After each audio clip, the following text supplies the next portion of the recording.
Дикие животные порой бывают умнее, чем домашние. И долго помнят доброту, которую к ним проявили. И эта история еще одно тому подтверждение. Все началось, когда в гости к дедушке Ване приехала его внучка Валя. В 10 лет она уже вовсю помогала ему по дому и по хозяйству. Когда несколько лет назад умерла его жена, дети стали привозить внучку на все лето, чтобы он не чувствовал себя одиноким.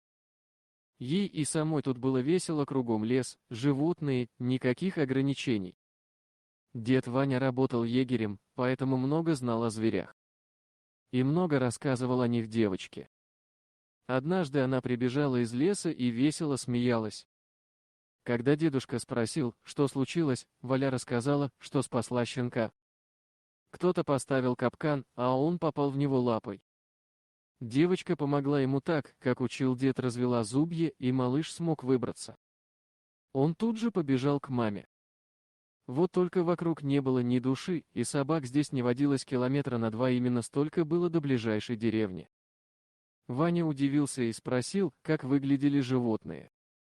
Внучка рассказала, что они были очень похожи на хаски, только глаза не голубые, а желтые. Тогда дедушка понял, что это были волки. Инстинктивно волчица почувствовала, что ее детенышу пытаются помочь, и поэтому не напала. С тех пор прошло 5 лет, на дворе были лихие 90-е. Дед к тому времени оформил пенсию, но продолжал числиться егерем и жил в том же доме на опушке леса. Валя продолжала приезжать к нему и уже заметно выросла. Однажды дедушка отправился на почту за пенсией. Он всегда брал с собой ружье, сохранив эту привычку. Когда он возвращался домой, ему показалось, что на него кто-то смотрит. Сработал инстинкт, он безошибочно научился определять это в лесу, чтобы не подвергнуться нападению зверя. Но в этот раз никого не увидел.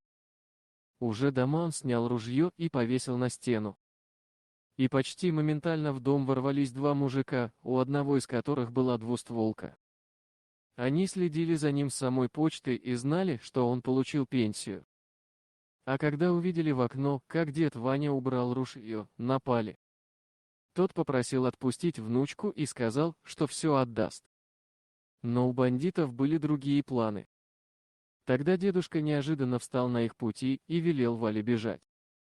Она тут же побежала в сторону леса. Преследователи отправились в погоню. Может быть, они и не догнали бы ее, но нога девушки зацепилась за пенек, и она упала. Когда же Валя поднялась с земли, то увидела то, чего не ожидала.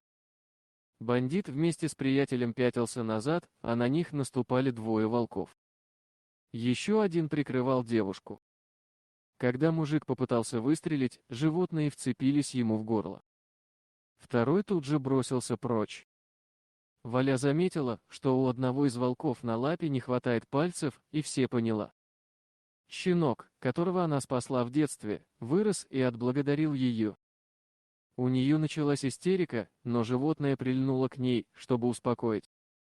Девушка тут же поспешила домой, ведь у одного из нападавших был в руке окровавленный нож. В избушке она обнаружила дедушку, который был тяжело ранен. Но он все же смог добраться до сумки внучки, чтобы вызвать помощь с ее телефона. Полиция и медики прибыли быстро. Деда Ваню удалось спасти. А вскоре стало известно о том, что поймали бандита, который успел скрыться. С тех пор Валя, приезжая в гости к дедушке, всегда привозила с собой свежее мясо и относила к пеньку, где волки пришли ей на помощь. Дорогие друзья, если вам понравилось видео, поставьте лайк, а также подписывайтесь на канал, где найдете еще много интересного.